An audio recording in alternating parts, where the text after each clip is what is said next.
Welcome to the Veterans Psychedelic Discourse. We are a group that advocates for safe and responsible exploration of mental health treatments. And this is not a platform for the solicitation of illegal substances.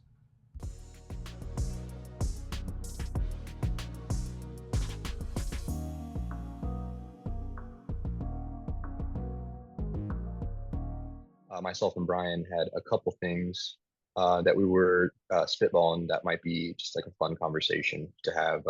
I'm curious, Brian, Yeah. where do you think would be the best place to start?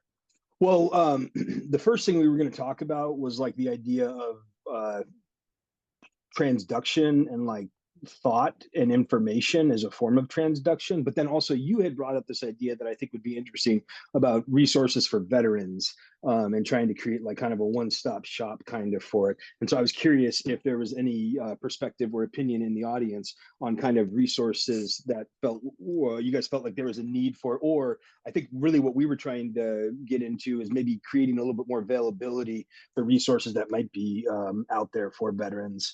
So if there's no input on that one, I figured that might be a good starting point, just kind of getting an idea of where people are, kind of what resources are needed and things like that.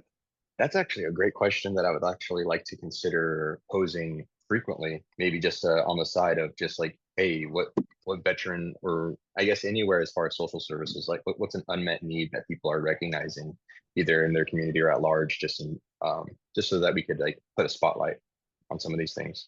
Well, and But I yeah, think also speaking to the real world experiences, like I'm trying to get into equestrian therapy right now, and I'm in the PTSD lab at the VA in Long Beach, and they don't have any resources available. They have no one that they can recommend you to. When I was talking to my therapist about this, she was saying, "Oh, well, yeah, they just do them for vets for free." You know what I mean? So I reach out to these places, and that's not true. That's not accurate. They normally will have like a small grant that they have available for veterans during a certain period of time. So for me, that's like kind of one of those things. Like it'd be better to give vets this information up front instead of like giving them the blind assurance that everyone's doing this and it's okay, and then finding out that in fact that's not at all. That's just the story that people in the industry tell themselves, so they don't need to find resources for other people. sure. Yeah, I do. I have recognized that there's been a little bit of that while working, trying to get veteran services. Uh, that's interesting. Yeah, I haven't thought about asking some of the equine places that like I volunteered for one for like a year. Mm-hmm. Um, but I didn't ask if they did any veteran services. I'm not sure, and that would be a good thing. But yeah, just so that people tuning in have a little bit more context. Conversation that myself and Brian were having was about like a place that you could, whether you're a veteran or maybe even not, just like to log on and have your diagnoses, whatever information that you're willing to disclose, kind of applied to, I don't know.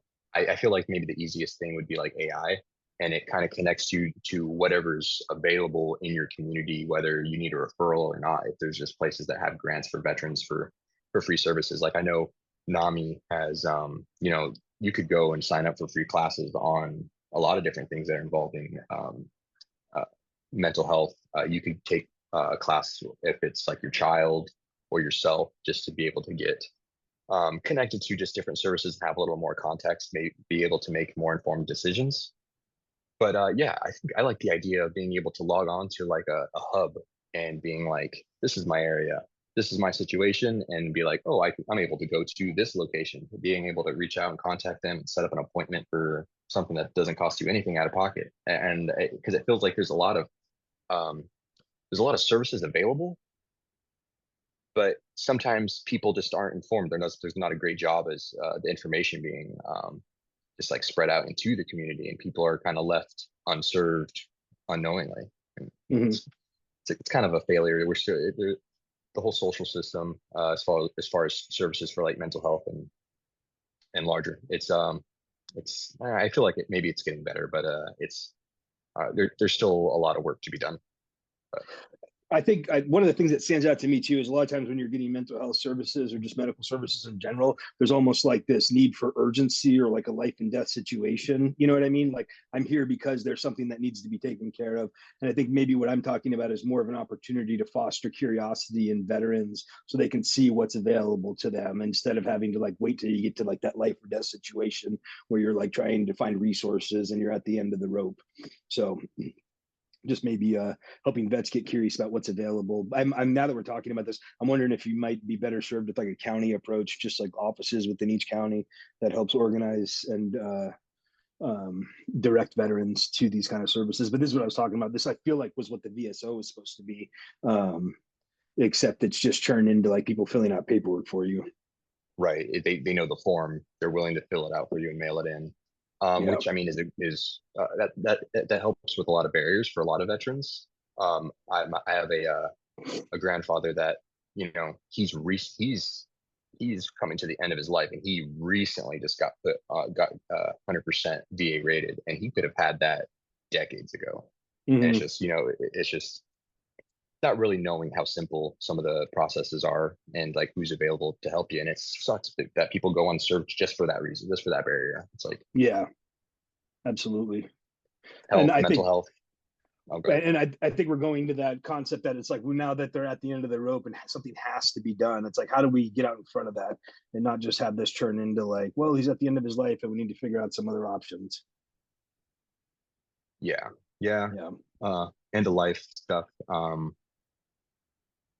You know, it sucks when getting put into that position is like the big like motivator to actually like push to get services taken care of when they could have been applied much sooner. But yeah, you know, it stinks. I want things to be a little bit more. I want people to be taken care of a little bit more, but it's rough out there sometimes. The whole end of life thing.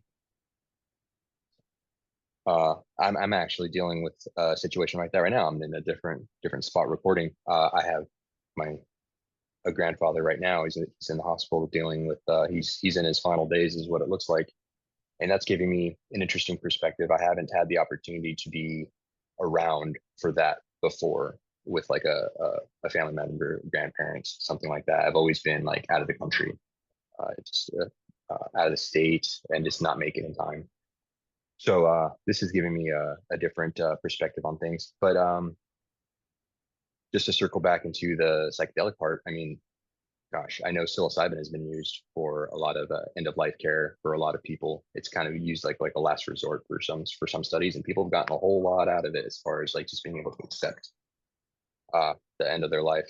And I'd like to see more services like that. I know some states still have, a lot of states have to still get the ball rolling, but I really love that Oregon is allowing stuff to take place. Like with Heroic Hearts, we had some of the guys last month, and prior we had Zach Skiles through Heroic Hearts, and yeah, I wish it was a little bit more prevalent, a little more easy to access for just everyone else. But I get that, you know, you got to kind of have show proof of what's the word I'm looking for? Proof of concept. Proof of concept, just for people to accept it a little bit more. So it's a time thing. Like it or don't, we just gotta, I guess, just do our best and best foot forward and keep pushing for it. But yeah, I'd like to see that to be a little bit more of a commonplace access service for people, not just veterans, but you know, seems to be the place to start it as far Yeah. as I'm concerned. I wonder if in some ways that's maybe a need that we'll see in the future, that there are so many services available when maybe like 50 years ago there were almost no services available, that there's not been enough effort to organize what is available, and it's essentially just turned into like a sea of madness. You know what I mean? So it's like you might reach in and find something that's of value, but the odds are pretty low just given how much there is to choose from. So I'm wondering if maybe organizing that might be a bigger need for the future, just as we get more veterans, as we enter into potentially newer wars, and just like trying to make things available as soon as possible. Because I know that was one of my big beefs, is like I got out in 2005, and like getting out, there was like no one to talk to. You learned how to make a resume, and it was like, hey, have fun with the rest of your life. So I didn't really like get plugged into services for like a good 6 or 7 years after I got out, and that really, I mean, I had really wound myself into quite a state of non-optimal paranoia by then. So Yeah, well, I mean, and then getting out for myself, I got out with an OTH, and I had even less access to services, just from that standpoint. And I'm just so thankful for organizations like NAMI that will give like veteran peer support services regardless of discharge status. And it's like I look at these other some other organizations that say, you know, you have to have an honorable or to be able to access services, and it's like, who? I'd be willing to argue that people with lesser discharges, whether cast your judgment on their conduct to get to that point, but their mental health is probably likely in a worse state, likely no hope fostered, and probably as far as I could say for myself, I was depressed. I was, you know, a lot of alcohol, anything to escape and try to get my mind off of just being present about what the heck I had going on at the time. So yeah, more people being served. I'd like to see that. Yeah. I think sure. you touched on an issue there though, and it's the fact that like if you can get services, but it's being healthy enough to maintain services. That I think is the unspoken issue here. Well, then you have people making donations, and they want to see numbers of people being served, and it's like the information is not quite spread out and reaching the ears of those that can get served. And you know, Heroic Hearts, man, great experience, great retreat. I have nothing but good things to say about it. It's awesome. Still connected with the people. They have Zooms for like the alumni of the retreats to be able to stay connected and have talk about how you're doing now. Really great. From what I understand is they were trying to push for this month. I'm not sure exactly. It might have happened, might be happening this weekend, but for the September retreat. And they're from someone that I spoke to is they were still trying to get more people. And I'm like, it's not like there's a shortage of veterans dealing with, you know, mental health. You know, it's just I feel like it's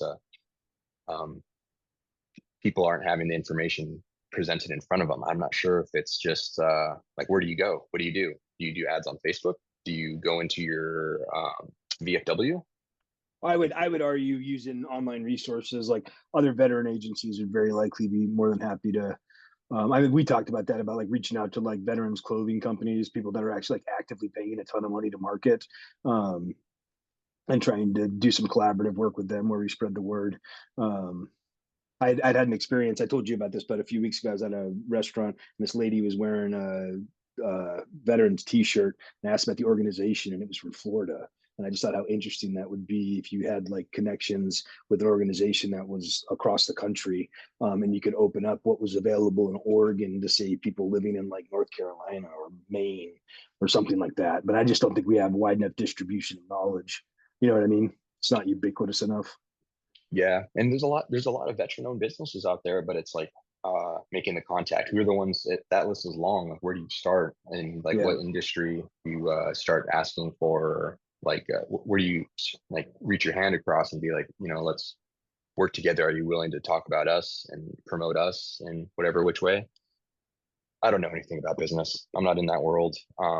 But yeah, I'm looking at stuff, just services not being fully taken advantage of. I'm like, where's the disconnect? How can this be fixed? I'm trying to pinpoint it, but you know, no answer, no answer just yet. So well, maybe it's because you're looking for an existing solution and there isn't. You know what I mean? Yeah. Well, that brings us into our other topic, the transducer. I was listening to a guy over the last week, and he was talking about a theory that he had about the brain and how we received information. And I thought it was real interesting, especially like in relation to some of the psychedelic experiences I've had, where you walk away with like maybe some knowledge that's really hard to explain, like where it came from or like how it ended up inside your head, or how just closing your eyes could expose you to something. But what he proposes is the idea that our brain is functioning as a transducer. Like think of a microphone. So a microphone will take like acoustic information and it will transform, it will convert that information into an electrical output. So you're taking acoustic information and you're putting it into electrical information.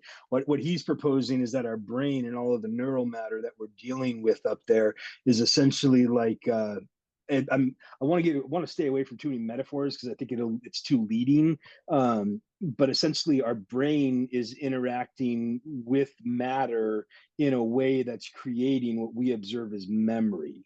Um, when I say matter, I mean like in the sense that everything around us is matter. You know what I mean? Like this environment that we're occupying, it's all matter. But the interesting thing about this is we were talking about it, and I remembered we've actually had a conversation about this before. Do you remember psi theory?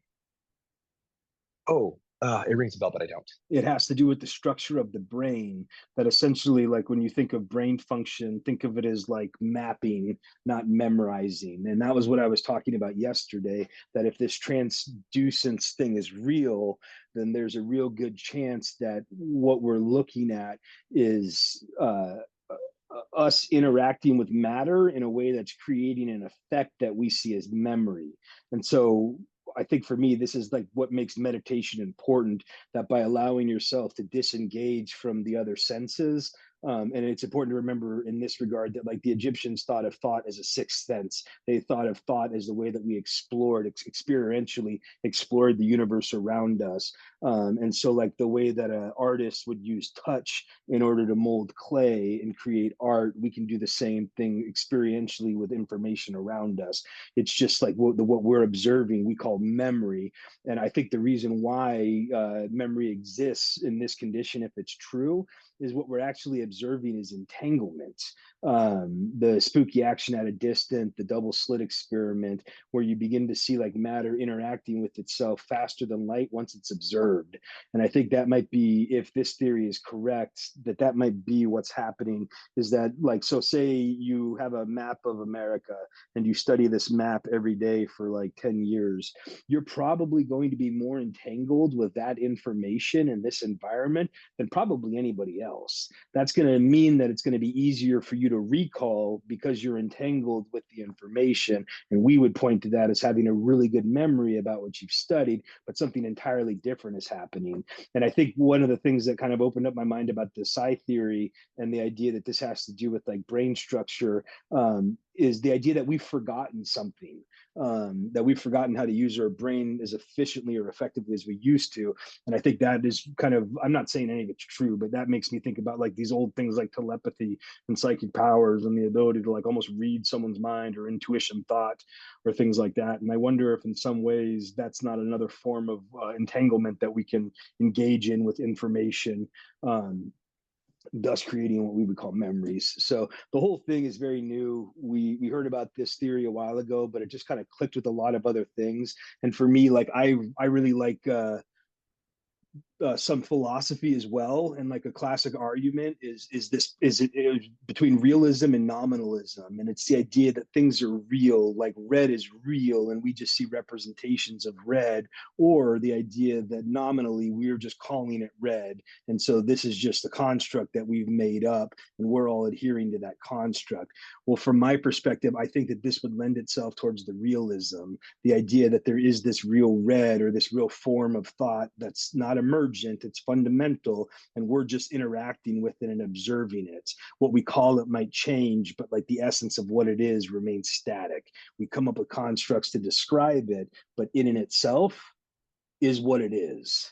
And so for me, this whole theory just tied together a few other things that I think are kind of those classic arguments that have gone back in time for 2,500 years. And I don't know, just a different way of looking at it, you know, as far as thought and memory, that it might be more closer to entanglement. And it's just like the illusion of solid matter and us interacting with it that makes us think like, oh, I'm remembering that because I was there and I saw it. And it's like we can't mentally fathom the idea that we're just like entangled with matter that we're experientially perceiving as solid matter. So in that respect, if that was to be the case, just to play with it, like false memory would be due to your antenna isn't quite up to snuff and you're kind of getting a fuzzy picture and you're mistaking something like someone got car gets stolen or something, like, yeah, he was 6'1", or something That's like that. true. And then have you ever been in a car where like you have somebody pull up next to you and their satellite system like fucks with your intent part, messes with your antenna and makes it so like you're now picking up their frequency. You don't know what other people are doing around you too, and you don't know how false the memory is. It could very well be a real memory that's entangled with someone 3 feet away from you. I had an aftermarket backup camera in my truck that was just like right next to the cup holder. And if I would drive near like some sites where there's security cameras, I would get the picture of the security camera on in my car as I drive past it, just for like a quick second. But I'm receiving somebody else's signal. Absolutely. Another good way to put it, and this is a real life example. There's this guy named Stephen Paget. When he was a young man, he was working as a bouncer at a bar, and he ended up getting pretty brutally beaten. When he recovered from it, he began to see things in geometric structures, particularly like the movement of water, very similar to like Walter Russell Mead kind of stuff. But I think that's another example. Like this is like a functional antenna or like a control center, and you can augment how it works through trauma. Like hit yourself real good in the head, and it'll change how you see the world. And I think maybe a better way to put it is how you interact with the matter that's making up this environment. I just always have to go back to that illusory nature of all of this. I mean, we're so convinced this is real, but when you start looking into like theories about how we see things, like from my perspective, the most likely scenario is that this is all just like solid matter is just us perceiving light waves collapsing, and because we're hardwired in order to interact with that solid matter, like it just all feels real.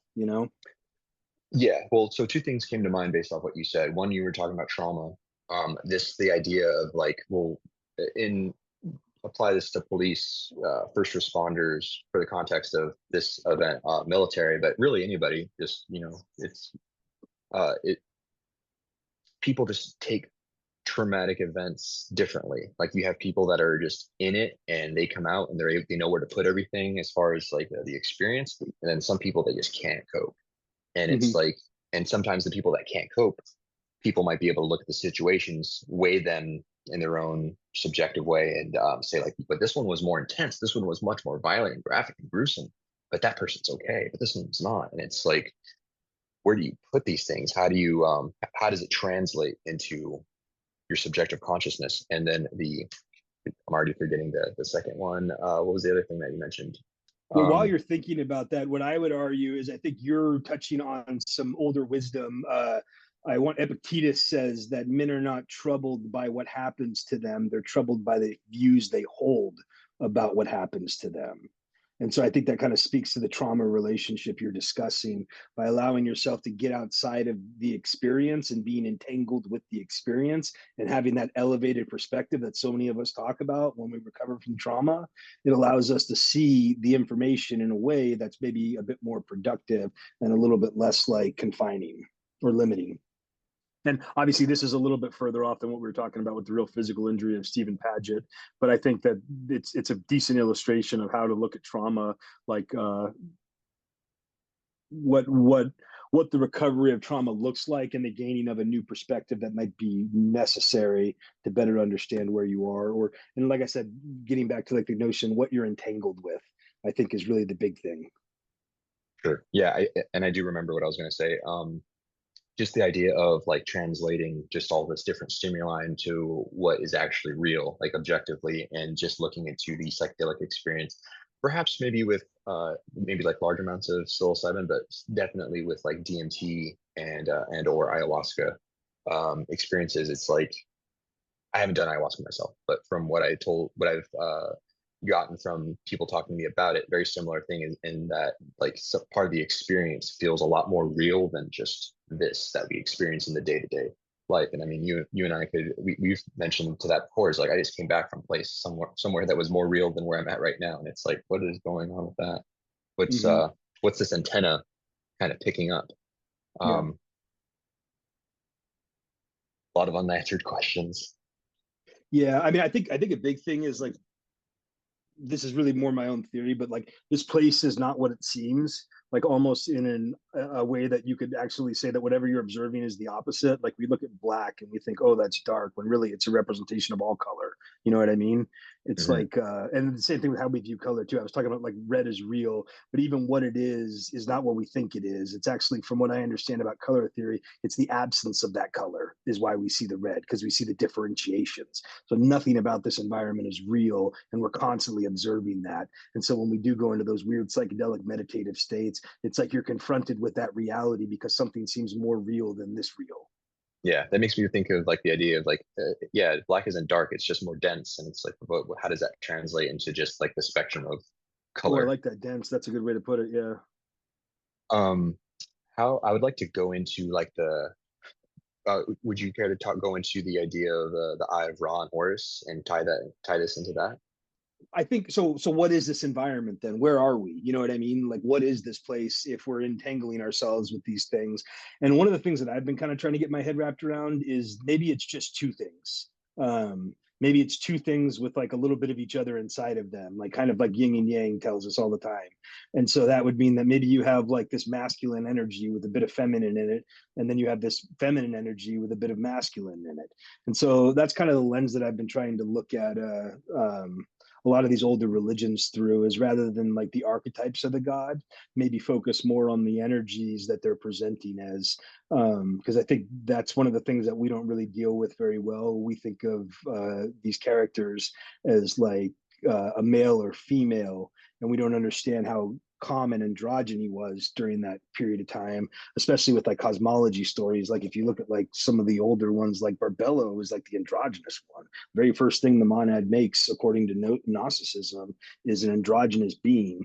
And then Sophia, when she creates Yaldabaoth, that's another androgynous being. So it's like really beginning to understand that like our concept of fixed gender, like when they talk about like the man and the woman and the woman and the man, that's a real thing. What we observe today through this lens of transgenderism, I think is actually like a cycle that we go through as people. This is why gender was such an important aspect of Hermeticism. But everything's gotten so political now. We can't look at it through like an academic, introspective lens. We all have to take a side and then fight each other over it. Um, so that's that was my whole point with the Eye of Ra, was that if we could start looking at this environment maybe less through the lens of like the character of these gods, and maybe more as like feminine energies or masculine energies that could also contain femininity or masculinity as counterparts. It might make the whole experience a little bit less jarring. But I don't know how well that segues into what we were talking about there. That really the eyes of Horus and Ra for me, I think, with a lot of the religious studies I've done, really just ties back to the basic truth that constantly keeps getting handed down, and it comes down to those energies. Like we're looking for like this white bearded old man god, or like Jesus on a cross, or Sophia, and it's like these are all energies that are all intertwined with each other. And by looking for this one pure and authentic thing, you're missing the fact that it's all part of the exact same thing. And that just kind of goes back to this environment that we're in. That, I mean, this is what I've been struck with since I read Itzhak Bentov's work. That the universe is a toroidal shaped object that we're inside of, and so it's like, well, if we're inside of it, then where are we? You know what I mean? Like truly, not in a cosmic sense. Like where are we? Like in a genuine grand base sense. Like is this somebody's garage? Are we like in a bottle? Like what's going on here? Sure. Yeah, it's like our Yeah. bottle of ourselves, but it's constantly in motion. There's constantly stuff moving through. Yeah, it's hard to say. But no, what I was when I was bringing up the Eye of Ron Horse is the idea of the senses, because you were talking about how they would view Oh, the thought as like a sixth sense. yeah. So when you look at the Eye of Ra, it's like that classic. You've got the eye in the middle, you've got the eyebrow on top, and then you've got this point that comes down on the bottom, and then a little curly Q off to the side. That actually is an outline of the six senses. On the inside of the eye is representative of smell, right next to the nose. Center of the eye is sight. Outside of the eye, next to the ears, hearing. The straight line that goes down is a wing that's actually meant to represent touch, and then the thing that comes out diagonally in curly cues or wraps around in a circle, that's taste for the five senses. Now, the sixth one, which I think is really cool and good to appreciate, is the eyebrow, and that's thought.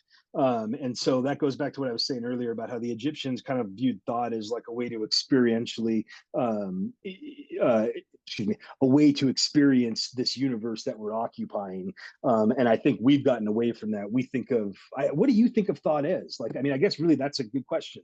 What do you That even is a think great of thought question. is? Yeah, yeah, I'd love to hear like if anybody has anything to chime in on something. Um, that's a question I haven't been posed really before. It's this really great narrator.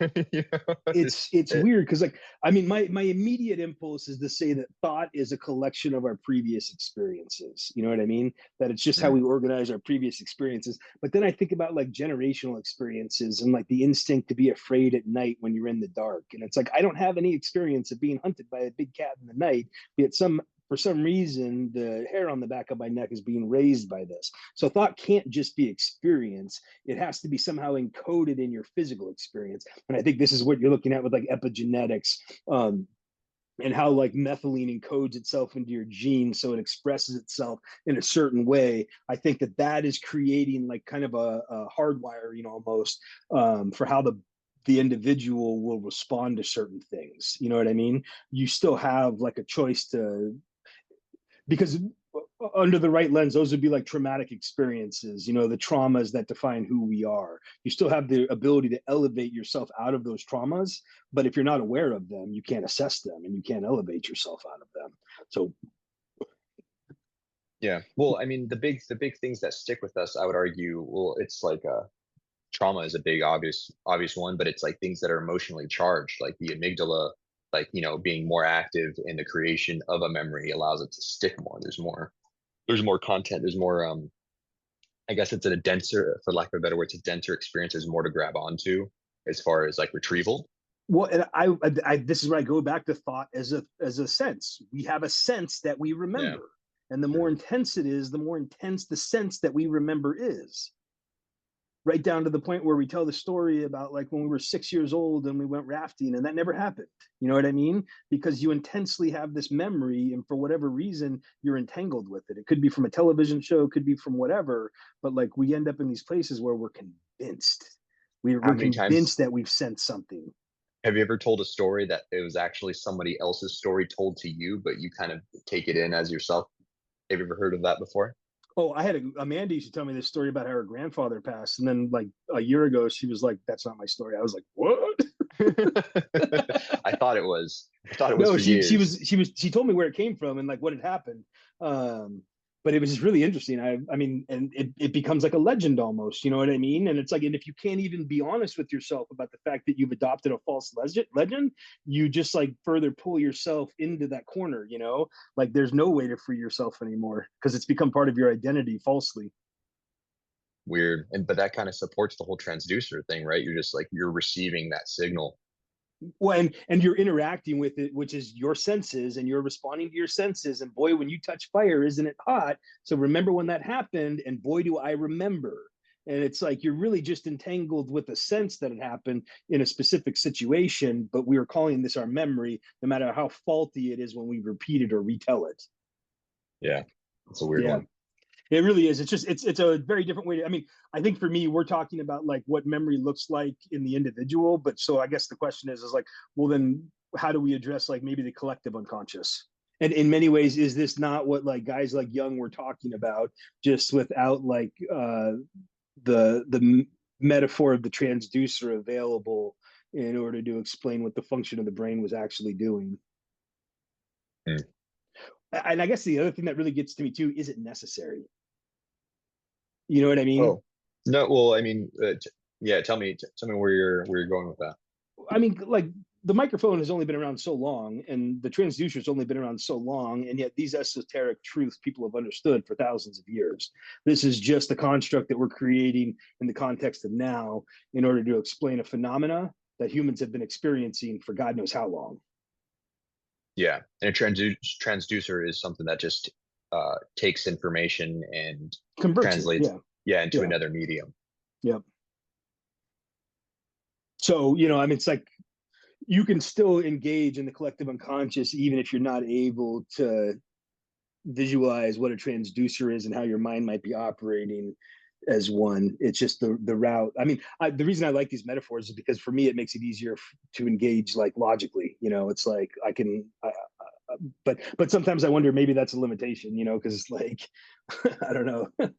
It might be for somebody else, but if you're able to grasp something a little bit more easily because it's put into a metaphor, I mean, you tell someone a metaphor and it clicks, and you tell the same metaphor to somebody else and they're like, I don't get that. It might be like a culture thing, but that's like, again, like a different variation, different area of the collective conscious. And it's like, that makes me wonder, like, how much of it is it like, is culture a factor and how much you're involved in a certain culture? Like, how are you going to have information on something that you've never experienced before, but is within your culture? Like, a microphone, something like that.